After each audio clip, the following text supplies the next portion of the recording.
on both sides, and the impact on the global economy couldn't be dire. Africa is also impacted.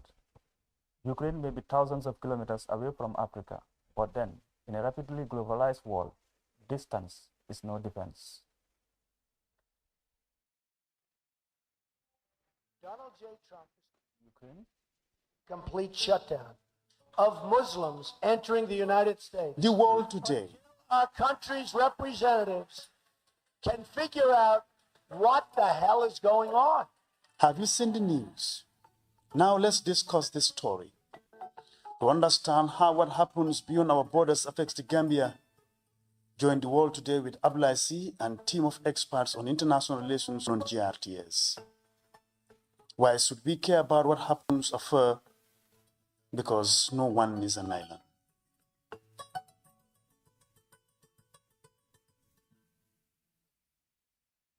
Welcome back. I am Abdullah C. To help me discuss the conflict in Ukraine, I'm joined by veteran journalist Demba A. Jao, who was also a one-time Minister for Information of the Republic of the Gambia. Mr. Jao, welcome to the world today. Thank you very much, Abba. Thank you. Can we look at the causes of this conflict? Well, the causes are both political and security concerns. I mean, we know that Ukraine was a former Soviet republic, and you had the Soviet Union until 1991 when it collapsed. And Ukraine was one of the 15 republics of the Soviet Union then. So now it is an independent nation, but it's on the same border as Russia. And, naturally, Russia has some security concerns. If Ukraine were to join NATO, for instance, that's the North Atlantic Treaty Organization, which is the Western security wing. I mean, the Soviet Union with some other countries had the Warsaw Pact, which also collapsed with the Soviet Union after the Soviet Union collapsed. So Russia is definitely concerned about its security, having NATO right on its doorstep. So that is definitely one of the causes of the conflict. But NATO is already on Russia's doorstep because Estonia is a NATO member. That's true. Latvia the same, and both are bordering Russia. That's true, but probably why is Ukraine different? Yeah, probably in the case of Ukraine, probably the Russian security aspect is more connected to Ukraine. You know, Ukraine was a nuclear power during the Soviet era. In fact, that's where we had the Chernobyl nuclear, disaster. 1986. So you see, I think Ukraine is more of a concern to Russia than, other smaller countries like Estonia and other places. So, Ukraine joining NATO definitely would be more of a concern to Russia. But is Ukraine not a sovereign state that can join whatever club it wants to join? It is a sovereign state, but I think a precedent has already been created by, other issues. For example, the Cuban Missile Crisis in 1962. Cuba is about 90 miles away from the United States. But when Russia, then the Soviet Union installed some missiles in Cuba, the Americans would not have it. Because they said it was just too near to them to have, Soviet missiles in Cuba. So you see, that's a precedent. If the United States cannot allow the Soviet Union then to have missiles in Cuba, which is 90 miles away from the U.S. Why would the Russians allow the NATO to have its own security apparatus right on its border? See, so these are all political issues, but security issues as well. But has times not changed? 1962 was at the height of the Cold War. Now maybe Ukraine can say, we are a sovereign state, the Cold War is no more, we can go anywhere we wanted to. There is absolutely no justification for the invasion, in the first place. But I can assure you that, Russia definitely has some security concerns. And they, I think the West should also, take those things into consideration. When they have, if NATO, Ukraine becomes a member of NATO, then NATO have the ability to install very sophisticated, gadgets, spy gadgets or whatever on its on Russian territory, and they would know exactly what's going on in Russia. And the Russians do not like that. For their own security, definitely, I think whoever. And also, I think there was this agreement that after the collapse of the Soviet Union, there was this agreement I mean, whether it was written or just verbal, that NATO was not going to expand eastwards. It was not going to move east. Yes, exactly. The argument of NATO is there was no document as such that says it should not. Yeah, but I think that whatever the case, I mean, it was a conventional agreement between them, and I think they should have respected that. But, you know, they have not. I mean, I think NATO is just pushing eastwards, I mean, to the Russian border. I think that is a concern to Russia, and we can understand that. But why do you think former Soviet states would like to join NATO? Why are they not allied to Russia? Well, probably also they are also concerned about their own security, because we've just heard that, you know, I mean, Finland and Sweden are thinking of joining NATO now, and they used to be neutral states. But because Russia has taken this initiative to invade Ukraine without any kind of provocation, well, I mean, obvious provocation. Probably they are also concerned about their security, because they said that NATO has already assured them that any NATO member, aggression on any NATO member is an aggression on NATO. Probably they are concerned about their security. Now that, I mean, Russia can invade a country like Ukraine, I mean, why not Finland or Sweden or whichever country? So, I mean, they are going to get kind of NATO backing, because they know that then if they become members of NATO, if Russia invades them, then Russia invades the whole of NATO, and that could be very catastrophic. So Russia would also put that into consideration. I think that is the reason why. But is it not wise for NATO to stop expanding, because it's just going to create escalation and put us probably into a third world war? I agree. I mean, NATO definitely should have put all that into consideration. In fact, if you know, if you see what is going on in Ukraine at the moment, I mean, we know that it's the West who are pushing Ukraine to go ahead. And they're arming Ukraine. They are arming Ukraine, and they are even, supplying them with all kinds of intelligence reports about Russian forces. I mean, so I think the West should definitely. Doesn't that confirm what Russia has been saying all along, that NATO is out there to weaken and destroy Russia? I agree. It is definitely what it shows. It shows that the West, the United States and its allies are definitely out to weaken Russia as much as all these sanctions and all these, things they are doing against Russia is all aimed at weakening Russia. But a weaker Russia, would it be good for Europe? Because Russia is the largest country in Europe by both land and population. If it is weakened, that couldn't give Europe security. Well, probably they are not seeing it that way. As far as they are concerned, they've got their adversary, in Russia. And they feel that by weakening their adversary, then they would get the advantage, security or any otherwise. But as you say, weakening Russia could also be catastrophic. It can have its own, negative consequences for Europe as well. You don't think it is dangerous to provoke a country that has over 3,000 nuclear missiles? It is dangerous. I think they are playing very dangerous games here. And but it's quite obvious that Ukraine is being pushed by the West. They are supplying them with all kinds of sophisticated weapons, with intelligence and everything else. I mean, they are the people actually, left to President Zelensky of Ukraine alone. Probably he would have reached an agreement with Russia a long time ago. But because the West is pushing him and giving him all these kind of military and logistical support, that's why it has lasted this long. And it's definitely not good for for the world in general. So is Putin right when he said Ukraine, as it is now, is not a sovereign state, is a proxy and a puppet state of the West? And that is quite obvious. Definitely. Right now, these decisions about Ukraine, everything on Ukraine is being taken outside of Ukraine. They are kind of, holding a remote control on Ukraine and pushing it to do whatever. And fanning the flames. Yeah, exactly. And that's not helping anyone. No, it isn't. Certainly not. You are a veteran journalist. If you look at the Western media coverage of this conflict compared to Syria, Palestine, Yemen, what do you make of it? Well, there's an element of hypocrisy here. Of course, unfortunately, we in this part of the world, we consume Western media more than, we only hear one side of the story. We are always hearing the Western side of the story. We are not getting the Russian side of the story. In fact, if you see most of the, things, even some of the images that are being beamed to us are not the true images actually. They are just being doctored to give us a negative impression of. And Russian media has been taken off satellite in the EU. Well, that's it. All these. So where is freedom of speech? It is. It is definitely not there. There's a lot of hypocrisy because we've seen what U.S. and its allies have been doing in other parts of the world. They invaded Iraq, they invaded Afghanistan, Libya, and all the other places. And we've seen the atrocities that the Israelis are committing in Palestine as well. The latest one was an Al Jazeera journalist was killed. Exactly. And I mean, whatever happens, the U.S. is always backing Israel. Even if the matter goes before the Security Council, the U.S., I'm very certain that the U.S. is going to veto any resolution against Israel. So you see, but I mean, the Western media is kind of silent or not giving it much prominence as they are giving to this Ukraine. conflict in Ukraine. So there is definitely an element of hypocrisy in this. Is that helping the world?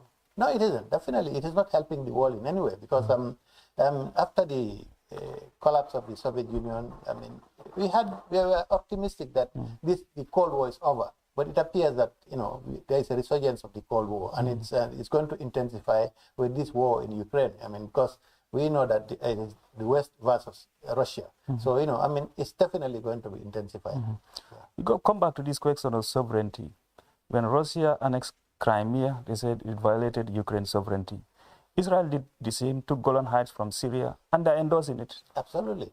Absolutely. So that's what I'm saying. There is an element of hypocrisy going on here.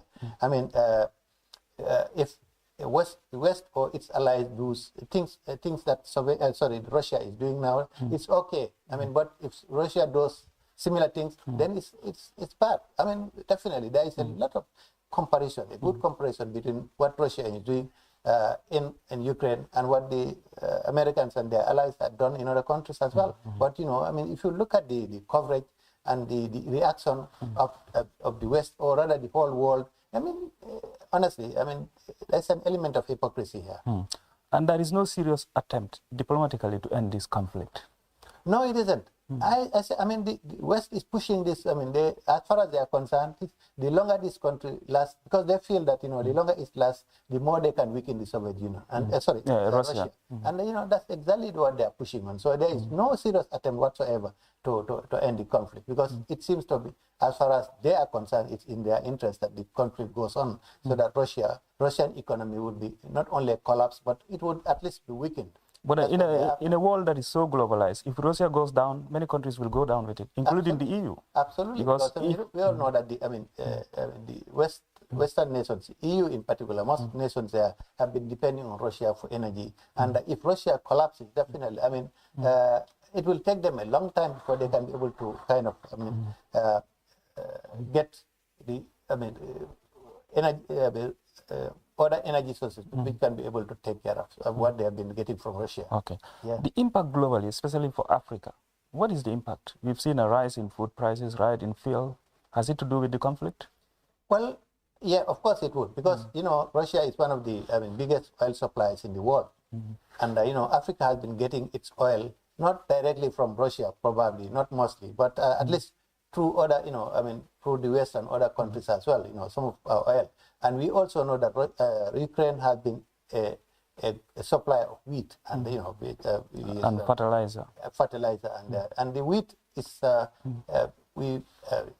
flour for bread and other things. I mean, we know that Africa and other countries have been consuming a lot of Ukrainian wheat and other things and as well as using other supplies like fertilizer and other things. So it has a lot of negative impact on the rest of the world and Africa in particular. What should Africa do? Well, there's not much that Africa can do, because Africa's leverage on the international scene is very, very limited.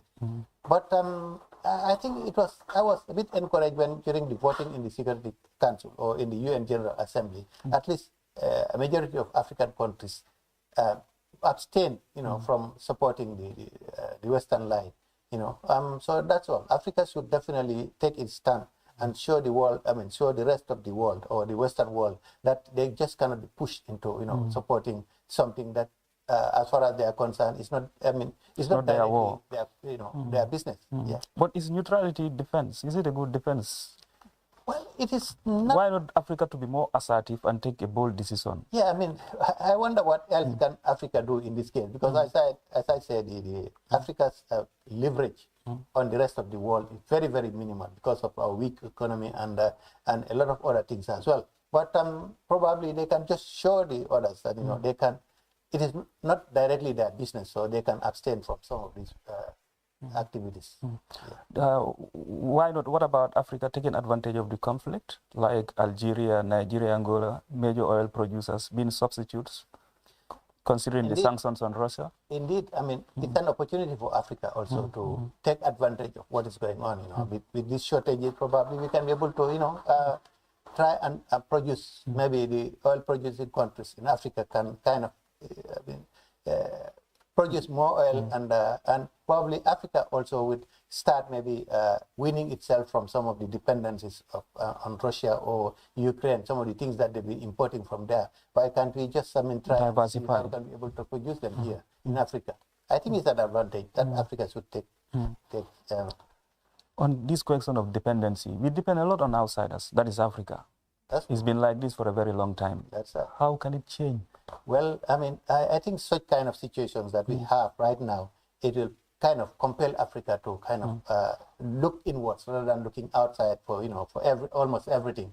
I mean, if we cannot get maybe wheat from Ukraine and we need bread, we'll definitely find an alternative.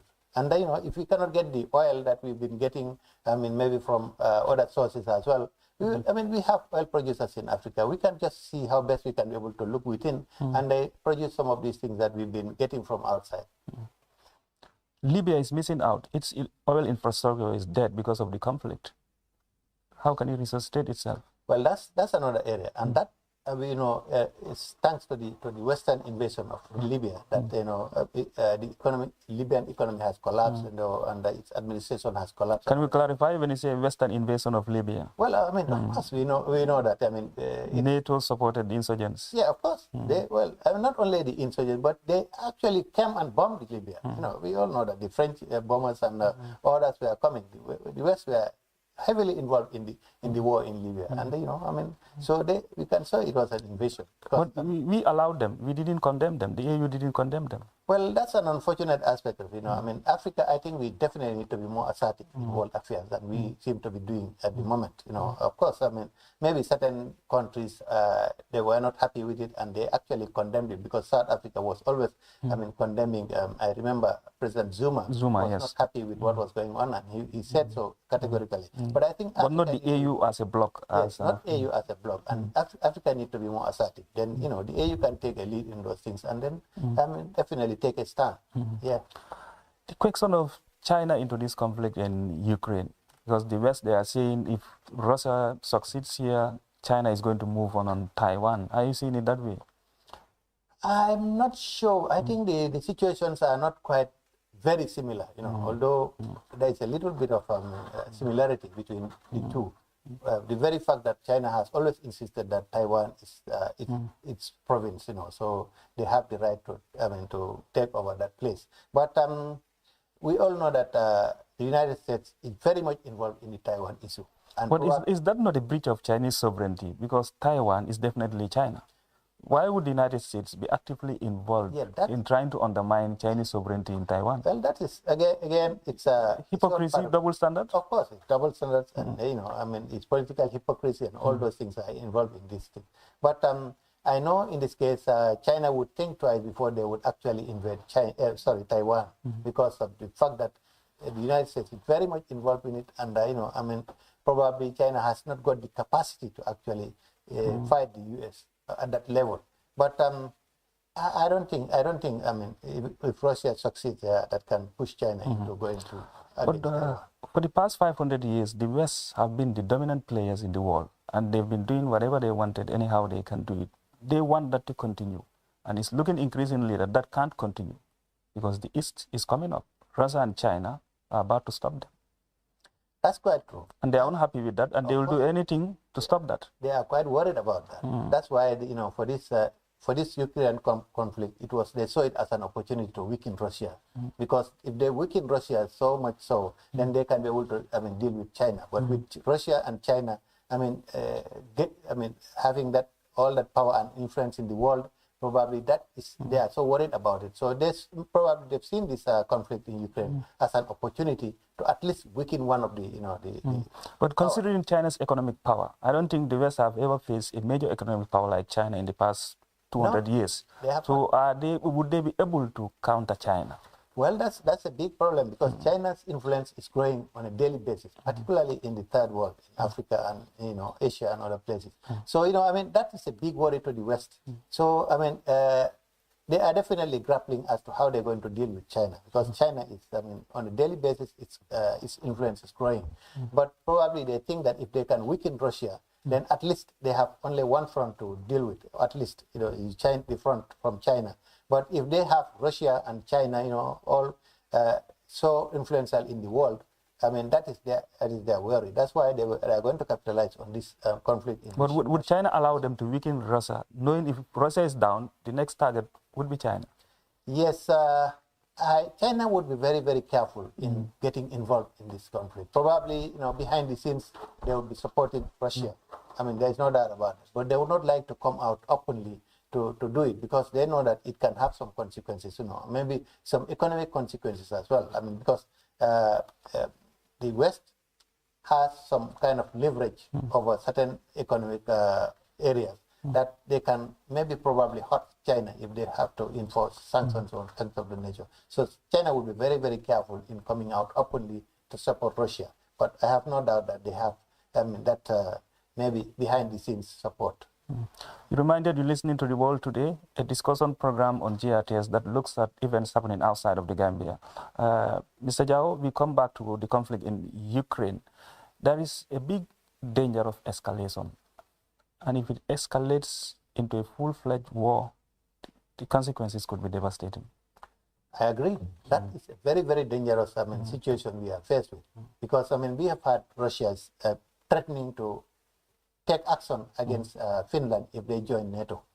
And if Finland joins NATO, Russia attacks Finland, then it's likely that NATO countries would be involved, and it can escalate into anything. I mean, I think it's a dangerous game they are playing in here, and I think. And a reminder: Finland shares 800-mile border with Russia. That is 1,300 kilometers. That's quite true. So it's a danger. They are playing a dangerous game here, and I think the UN need to be proactive here and try to see how best they can be able to, deal with the situation before it escalates to something more dangerous than we are seeing at the moment. But with the United States on one side, is the UN effective?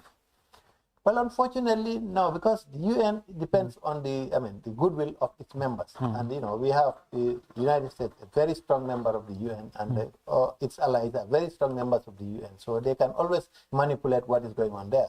So I agree with you. It would be difficult for the UN to deal with the situation if they didn't have the backing of the Western The power. UN has described the Yemen conflict as the biggest humanitarian crisis since World War II. But the Western media doesn't focus on it. Absolutely. That is the hypocritical part. Many people didn't know Yemen is worse than Ukraine. It is.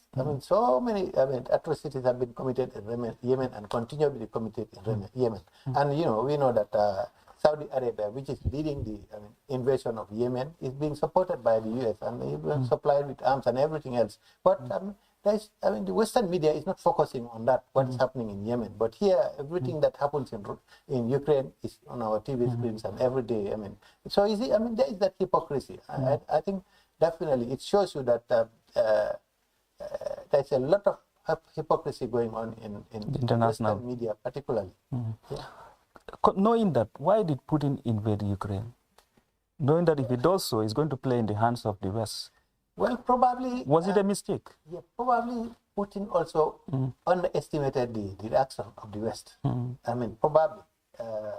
Because, I don't know, if he had known that, this is the reaction that is going, because he has seen the West invading other countries, and the reaction was very mild. We have seen what they've gone to Iraq on a false pretext. And nothing happened. They have gone to other places as well. So they probably thought that they can also do a similar thing, and then the world will just not going to react the way they have to. I'm sure. They must have been not only disappointed, but surprised with the reaction that we have seen across the world. Would you describe it as a strategic mistake for Putin? It could be a strategic mistake, but I'm sure Putin also, as I said, had some concerns, and I mean, probably he thought that this is the only way he can address it, because they have tried maybe the diplomatic side of it and it didn't work. So I mean, this was kind of a last resort, but probably it was a strategic mistake on Now, their part. how can he get out of it now? Well, What is the exit plan? it's not going to be easy, but the very likely thing is that if Zelensky and his backers know that their country is going to be destroyed at the end of the day, probably they would agree to some kind of an agreement, make a kind of a deal, and maybe maintain Neutrality. Ukraine's neutrality, not to become member of NATO or the EU, and then Putin can always find a way out of it. But it's very likely that would their Western backers allow them to do that? Ukraine? That is the thing. I think in this case, I mean, we expect Zelensky and his people in Ukraine, his government in Ukraine, to also take charge kind of situation, not allow the West to be pushing them like like football. I think they should definitely understand that their country is being destroyed, and it is not in their interest. I mean, that the country is being destroyed. So they should definitely take charge and kind of find a way out of the situation. Give the Russians a kind of a leeway to get out of this. Yeah. Okay. Because if not, if the conflict drags on, it might escalate. It can be. And it can push us into nuclear war, because Russia will not lose. No, they wouldn't do that. It's a dangerous situation we are faced with, and I think all the responsible people in the world, should take note of that and do something to. If I'm sure if they give kind of Russia a kind of a leeway to get out of it, they will get out of it. But I mean, they cannot just go out at this moment, because there must be a kind of an agreement that Ukraine will not join NATO. I mean, that was the reason for invading Ukraine, and I cannot see Putin backing down at this stage. No. Without getting what he wants. No, absolutely. Maybe he's not going to get everything that he wants, but at least there should be kind of a compromise. This would allow him to get at least safe peace. It should be the case, yeah. Okay, that's what the French president said, Emmanuel Macron. If we humiliate Russia, the conflict wouldn't end. Of course, that's true. Mr. Demba Jao, former information minister, thank you very much for being on the wall today. Thank you. Thank you. Well, viewers, that's what we have for you tonight. Join us next Thursday, same time on GRTS for the world today. Thank you. What happens after, because no one is an island.